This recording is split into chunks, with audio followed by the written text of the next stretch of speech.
Alligator को दबा दे। Alligator को दबा दे। ये एलिगेटर नहीं है बेबी, ऑस्ट्रिच को दबा दे। ये ऑस्ट्रिच भी नहीं है।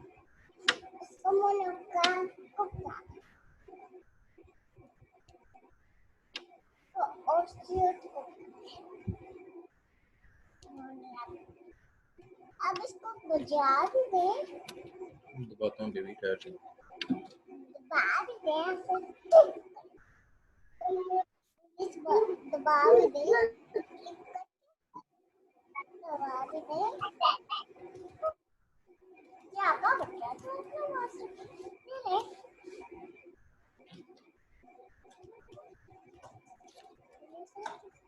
अब हैंग करे और देखा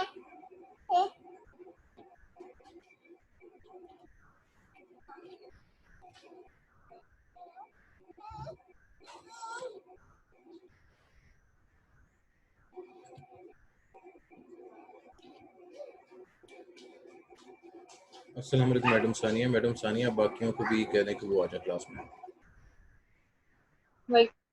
जी सर, मैं करती हूँ।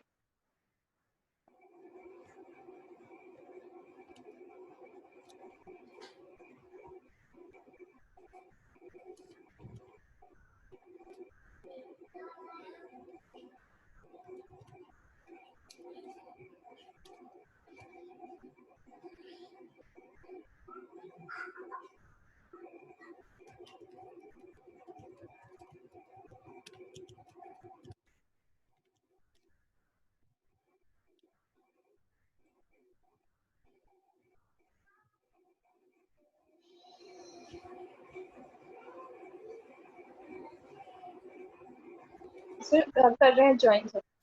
ठीक है जी।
जी क्लास हमारे पास अभी कितने स्टूडेंट हैं इस टाइम?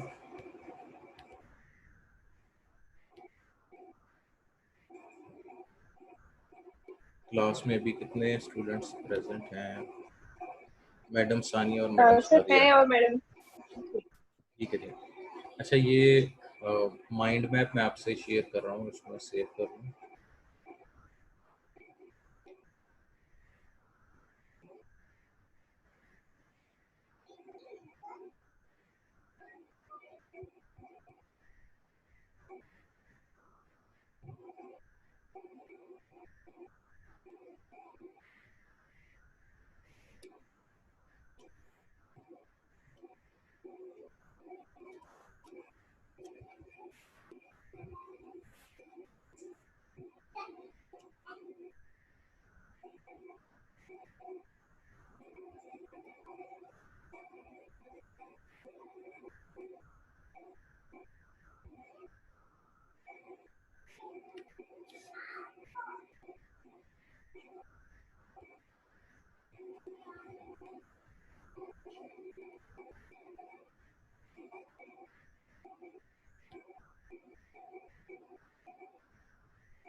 अस्सलाम वालेकुम सही साहब। अच्छा क्लास, ये माइंड मैप मैंने कल के लेक्चर का माइंड मैप बनाया है, तो इसको मैं आपसे डिस्कस करना चाह रहा हूँ। फिर हम इंशाल्लाह चैप्टर 3 का माइंड मैप बनाते हैं। जो चैप्टर 2 है उसमें मेरे हिसाब से एग्जामिनर इन चीज़ों को देखना चाहेगा। सबसे पहला, जो आपका कोई भी सेक्शन आप जो मर्जी हेडिंग दे, लेकिन वो कवर करे आपके ब्रॉडर ओवरव्यू को, आपके एरिया के, जिसमें आप SLR कंडक्ट कर सकते हैं। वो सारा सिस्टमेटिक मेथड है। उसके बाद उस SLR का पर्पस होना चाहिए कि आप तमाम प्रॉब्लम्स को आइडेंटिफाई कर सकें जो उस टाइम तक आ गई हैं, तमाम मेथड्स और टेक्निक्स को आइडेंटिफाई करें जो उस टाइम तक आ गई हैं, और अब ट्रेंड्स आइडेंटिफाई करें कि अब जो है वो ज़्यादा फोकस किस प्रॉब्लम से रिलेटेड है, मशीन लर्निंग की तरफ जा रहा है या फिर डीप लर्निंग के सोल्यूशन और टेक्निक से ज़्यादा पॉपुलैरिटी गेन करें, उनके ऊपर ज़्यादा काम हो रहा है। तो ये आप ट्रेंड्स आइडेंटिफाई कर सकते हैं। ये बेसिकली आपको ये सेक्शन कॉन्फिडेंस देगा कि आपने अपनी प्रॉब्लम आइडेंटिफाई करने से पहले एक इन डेप्थ लिटरेचर किया था। नॉर्मली एग्जामिनर भी यही देखना चाह रहा है कि क्या आपका लिटरेचर इन डेप्थ है, क्योंकि जब आपने अपनी प्रॉब्लम से लिटरेचर नैरो डाउन करके आइडेंटिफाई किया, तो उससे पहले आपने बाकी एरियाज को देखा था कि आपके एरिया के अंदर कौन कौन सी प्रॉब्लम एग्जिस्ट करती हैं, टेक्निक्स। उसके बाद जब आपने अपने लिटरेचर को नैरो डाउन कर लिया, तो आप हर प्रॉब्लम से रिलेटेड लिटरेचर टेबल बताएंगे कि जी हमारा इस प्रॉब्लम से रिलेटेड ये लिटरेचर है, और इस प्रॉब्लम से रिलेटेड इस लिटरेचर में ये लिमिटेशंस आइडेंटिफाई की गई हैं।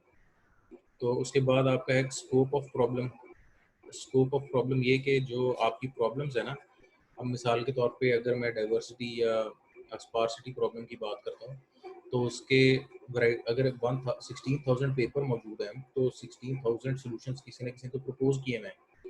तो ये आपका एक सवाल मुझसे पूछना बनता था कि सर इन 16,000 सॉल्यूशंस के अंदर आपने ऐसा नया क्या डाला है जो किसी और ने पहले नहीं किया। तो वो स्कोप से आइडेंटिफाई होता है कि मेरा स्कोप था कि मैंने पहले उन सॉल्यूशंस को शॉर्टलिस्ट किया जो सोशल नेटवर्क इंटीग्रेट करके रिकमेंडेशन करते थे।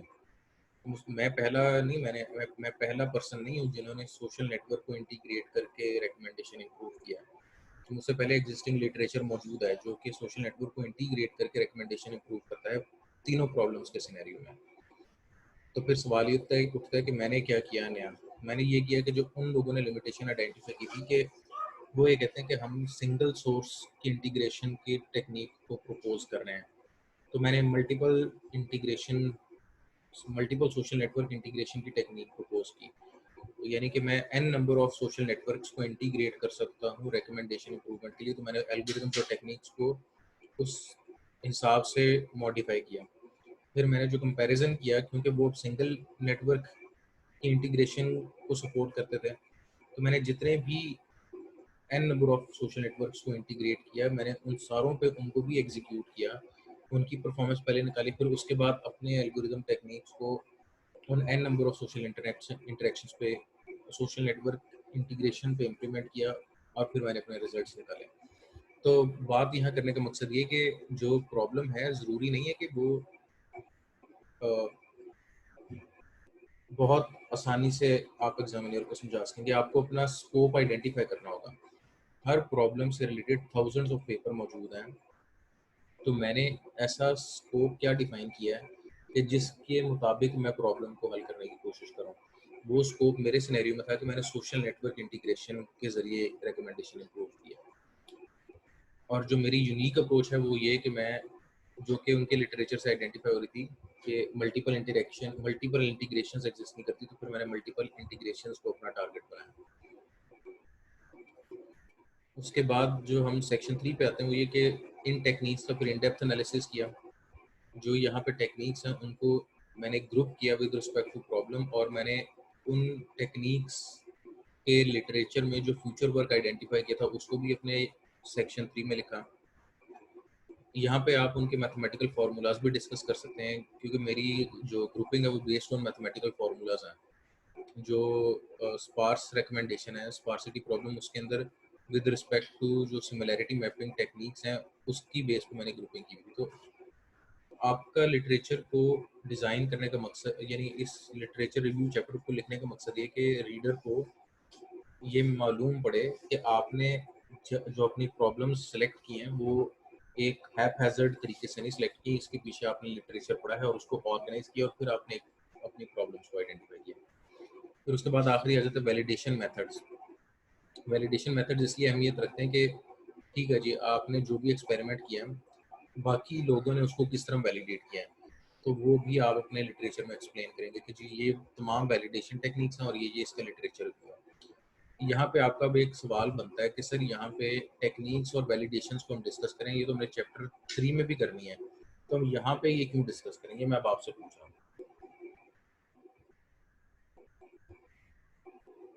ये वैलिडेशन मेथड्स और टेक्निक्स ये तो मैंने चैप्टर 3 में भी डिस्कस करनी है, अब आप लोग मुझे बताएं कि मैं इसको चैप्टर 2 में क्यों डिस्कस करूँ। चैप्टर 2 में हम ओवरऑल जितने भी वैलिडेशन मेथड्स हैं जो एग्जिस्ट करते हैं हम उनको डिस्कस करेंगे, जबकि चैप्टर नंबर 3 में हम उनको डिस्कस करेंगे जो हम यूज़ कर रहे हैं। सही, एक वैलिड, आपका एक पॉइंट वैलिड है। और कोई फीडबैक देना चाहें? सर हमने यहाँ पे एग्जिस्टिंग और जितने भी लिटरेचर रिव्यू में हमें वैलिडेशन और टेक्निक्स फाइंड आउट हुई हैं, हमने तो उनको अपनी प्रॉब्लम फॉर्मुलेशन की तरफ लेके जाना है। और 3 में हम वो करेंगे जिनके साथ हमने एक्सपेरिमेंट्स किए हैं और अपनी वैलिडेशन की है। सही, हाँ जी, आप दोनों सही कह रही हैं कि इस चैप्टर में तो आपने सारा कवर कर दिया ना कि तमाम वैलिडेशन टेक्निक्स कौन कौन सी हैं और तमाम वैलिडेशन मेथड्स कौन कौन से हैं और तमाम टेक्निक्स कौन कौन सी हैं। लेकिन चैप्टर 2 और चैप्टर 3 में बुनियादी फ़र्क ये है कि जो चैप्टर 2 है ना, इसमें आपने अपने लिटरेचर का रेफरेंस बहुत ज़्यादा देना होता है। जो चैप्टर 3 है उसमें आपने सिर्फ और सिर्फ कोर पेपर और जो क्लोजली रिलेटेड रेफरेंसेस हैं उनका आपने रेफरेंस देना होता है। यहाँ पे जो आप टेबल्स बनाएंगे, लेट्स सपोज मैं वैलिडेशन मेथड्स की बात करता हूँ, तो मेरे पास जो 4 वैलिडेशन मेथड्स थे, मैंने जब एसएलआर लिखा है तो मैंने एसएलआर के अंदर से जो शॉर्टलिस्ट किए थे पेपर वो 94 है। तो जो मेरे पास वैलिडेशन मेथड के अंदर टेबल बना हुआ है वो उन 94 पेपर से मैंने बनाया। जबकि मेरे पास जो चैप्टर 3 है उसके अंदर जो मैं वैलिडेशन मेथड्स का रेफरेंस दूंगा, टेक्निक्स का रेफरेंस दूंगा, वो मैं 3 या 4 पेपर का दे रहा हूँ। लेकिन इस सेक्शन में मैंने 94 पेपर्स का रेफरेंस दिया। टेक्निक्स के अंदर भी मैंने, क्योंकि अगर मैं अपने प्रॉब्लम से रिलेटेड तमाम पेपर्स को डिस्कस करूं तो उसके अंदर मेरे पास ज़्यादा पेपर हैं एज कम्पेयर टू जो चैप्टर 3 में मेरे पास सिर्फ लिमिटेड नंबर ऑफ पेपर हैं जो मेरे बहुत ज़्यादा क्लोजली रिलेटेड है। क्लास 1 मिनट ठहरिएगा।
जी क्लास आई एम बैक।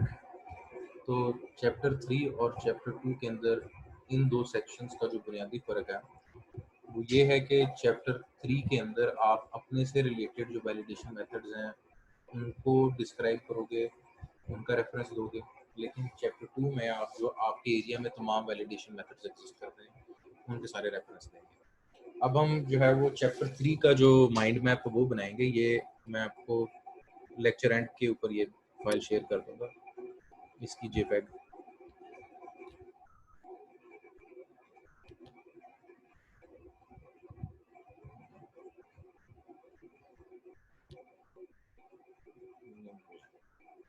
आवाज आ रही है आप लोगों को? जी सर। ठीक है जी, हम आ जाते हैं अब चैप्टर 3 के ऊपर।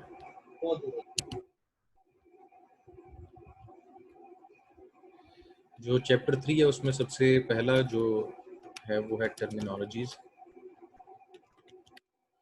टर्मिनोलॉजीज के अंदर इसका मैं ऑब्जेक्टिव पहले बता दूं कि ऑब्जेक्टिव इसका है क्या।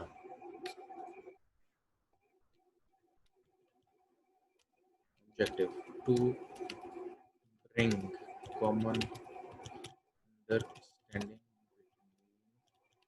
The writer and the reader.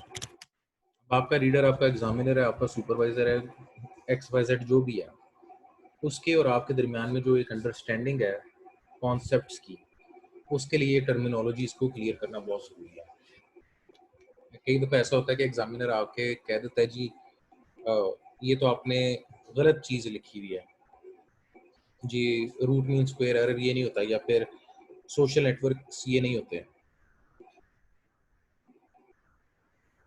तो उस सिनेरियो में आप ये बताएंगे कि सर जो टर्मिनोलॉजीज थी वो चैप्टर 3 में एक्सप्लेन की गई थी कि in context of this thesis social network की कौन सी डेफिनेशन इस्तेमाल की गई है। दूसरी चीज़ जो है वो ये कि हमने टर्मिनोलॉजीज चैप्टर 2 में कवर नहीं की, चैप्टर 2 के अंदर भी कवर की जा सकती हैं। अगर हम मुझसे पूछें तो मेरे लिए दोनों जगह ठीक हैं। ज़्यादा रेलिवेंट चैप्टर 3 इसलिए क्योंकि वहाँ पे कॉन्सेप्ट्स आपने समरी करके प्रेजेंट कर देंगे, ये कॉन्सेप्ट्स इस थीसिस में इन्वॉल्व होंगे, लेकिन क्योंकि वो सिर्फ कॉन्सेप्ट्स हैं और वो रेफरेंस बेस हैं तो वो चैप्टर 2 में भी लिखे जा सकते हैं। ऑब्जेक्टिव क्या है? ऑब्जेक्टिव यहाँ पे ऊपर डिस्क्राइब कर दिया, लेकिन इसका एक प्री रेक्विजिट है। रेक्विजिट चैप्टर 2 में जैसे वो बैकग्राउंड में वो सारी उसकी वो देते हैं, बैकग्राउंड वाले सेक्शन में बना के, अगर देना हो तो ऐसे देते हैं। जो आपका एरिया ना, ब्रॉड एरिया ऑफ रिसर्च, जहाँ पे मैंने SLR लिखा हुआ है, जहाँ पे आपने ब्रॉडर एरिया से एक्सप्लेन किया, वहाँ पे भी आप इस जी सर। सेक्शन को डाल सकते हैं, टर्मिनोलॉजीज के सेक्शन को। ठीक है सर।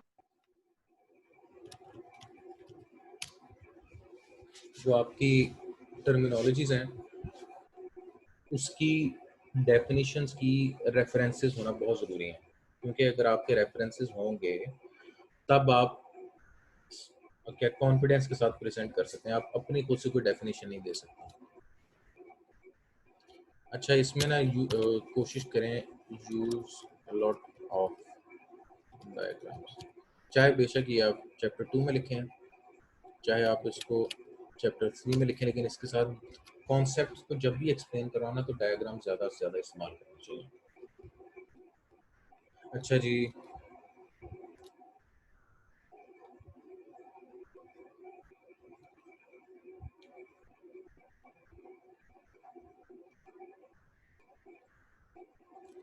फिर हमारे पास आ जाता है जी रिसर्च मेथोडोलॉजी।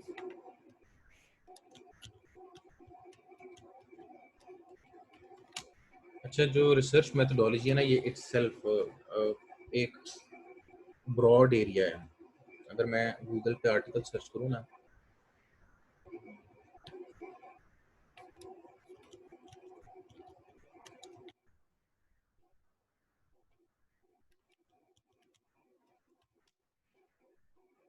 ये कंप्यूटर साइंस में कौन कौन सी रिसर्च मेथोडोलॉजीज एग्जिस्ट करती हैं, मेरे पास मुख्तलिफ मेथोडोलॉजीज आएंगी, जिसमें से मैंने एम्पिरिकल मेथोडोलॉजी इस्तेमाल किया, लेकिन एम्पिरिकल के अलावा और भी मेथोडोलॉजीज एग्जिस्ट करती हैं।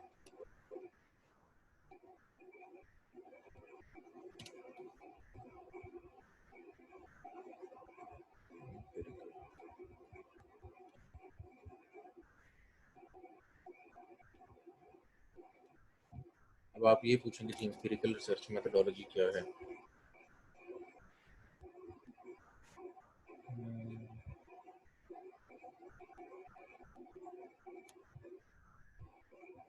हाँ ठीक है, याद आ गया।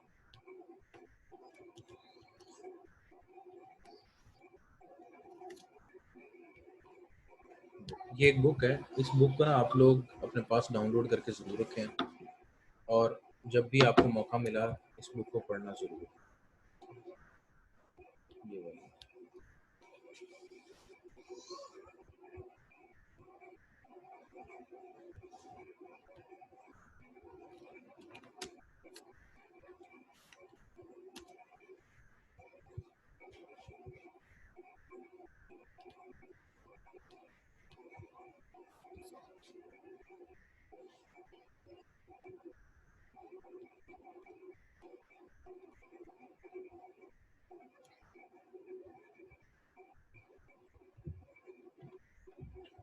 रिसर्च के अंदर जो integrative type of applicative perspective objective model of inquiry, इसके बाद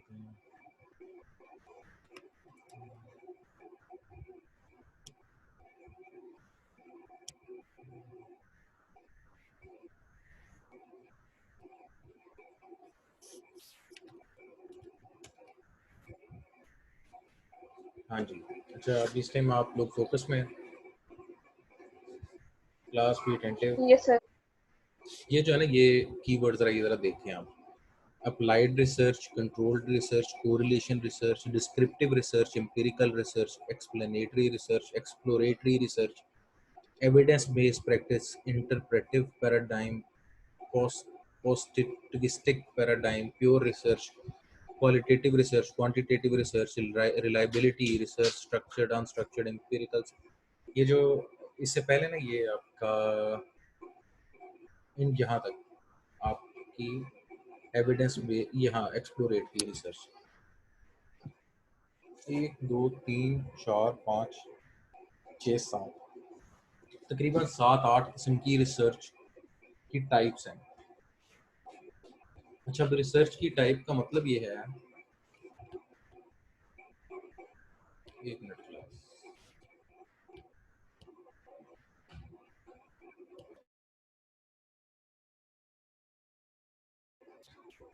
रिसर्च की टाइप का मकसद ये है कि जब आप अपनी रिसर्च शुरू करते हैं ना, मिसाल के तौर पे सेमेस्टर 1 से लेके आप सेमेस्टर 4 तक जाते हैं, अब आप रिसर्च करें इस दौरान, लेकिन ये सारा प्रोसेस एक मेथड के ज़रिए गुजारना चाहिए आपको। ये अनगाइडेड नहीं है, यानी आपको, आप जो भी स्टेप परफॉर्म कर रहे हैं ना, उसके पीछे कोई लॉजिक होना चाहिए।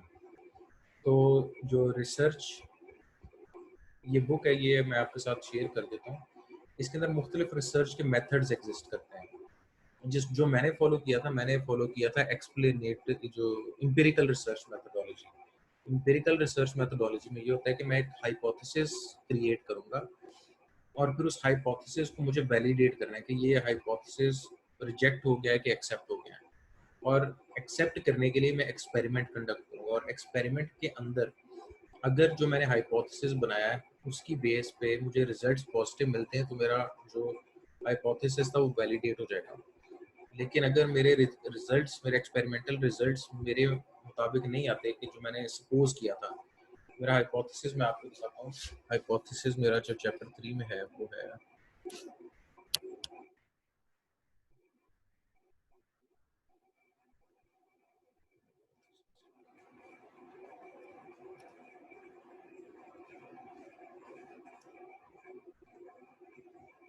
Creation of hypothesis.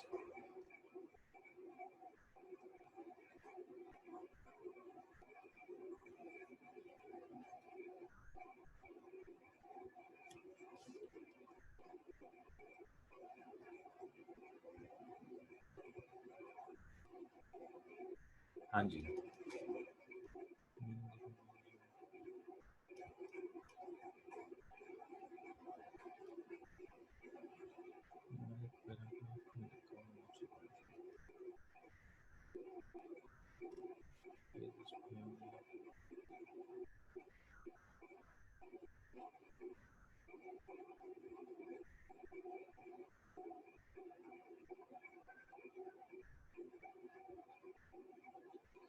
अच्छा जी, मेरे hypothesis the null hypothesis there is, हाँ जी। अच्छा, जो मेरा रिसर्च का हाइपोथेसिस था, null hypothesis, there is no rank similarity between two data sets, whereas the alternate hypothesis is there is a rank similarity between two data sets. जो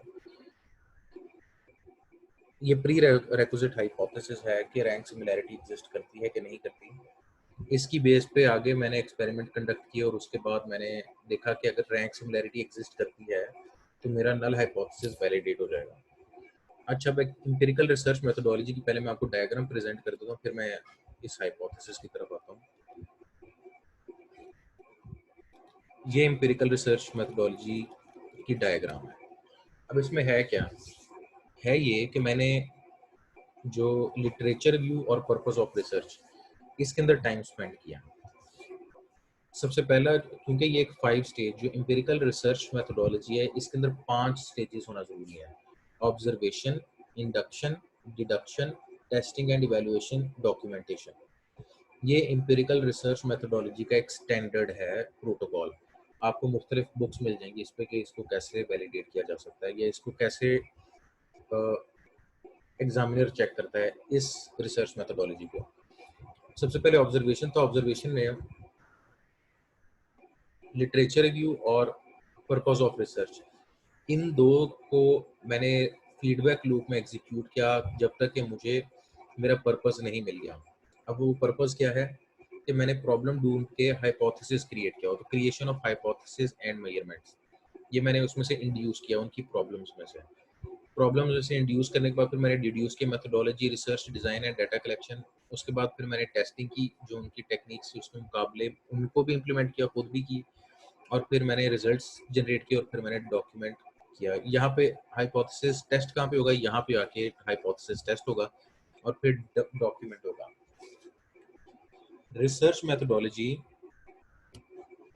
आपको कोई ना कोई एक रिसर्च मेथोडोलॉजी लेकर चलनी होगी। मैं ये नहीं कह रहा कि आपकी research methodology empirical research methodology, लेकिन इस बुक में ये जो कीवर्ड लिखे हैं, applied research, controlled research, correlation research, descriptive research, empirical research, explanatory research, exploratory research, ये आप कॉन्फिडेंस से कहें कि जी मैंने जो रिसर्च मेथोडोलॉजी इस्तेमाल की है अपने थीसिस को लिखते वक्त या अपने रिसर्च को करते वक्त, मैंने ये वाली रिसर्च मेथोडोलॉजी इस्तेमाल की है।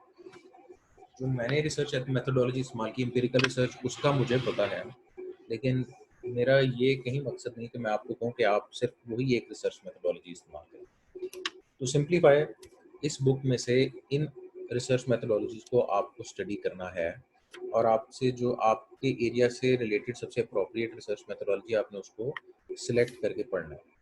यहाँ तक कोई क्वेश्चन आपका? सर हाँ जी। सर, ये रिसर्च मेथोडोलॉजी हम सिर्फ थीसिस में मेंशन करते हैं या रिसर्च पेपर में भी हमें स्पेसिफिकली बताना पड़ता है कि हम ये रिसर्च मेथोडोलॉजी लेके चलना है? जो ये डिपेंड करता है कि आपका पेपर कितने स्कोप का है। अगर आपको कॉन्फ्रेंस पेपर है तब तो बिल्कुल भी ज़रूरत नहीं है। अगर आपका ESI पेपर है और आपका वो एक ऑब्जेक्टिव कवर करता है तो उसमें आप हाइपोथेसिस, डेफिनेटली अगर आप हाइपोथेसिस बनाएंगे तो आप बताएंगे कि जी मैं एम्पिरिकल रिसर्च मेथोडोलॉजी के तहत इसको कर रहा हूँ।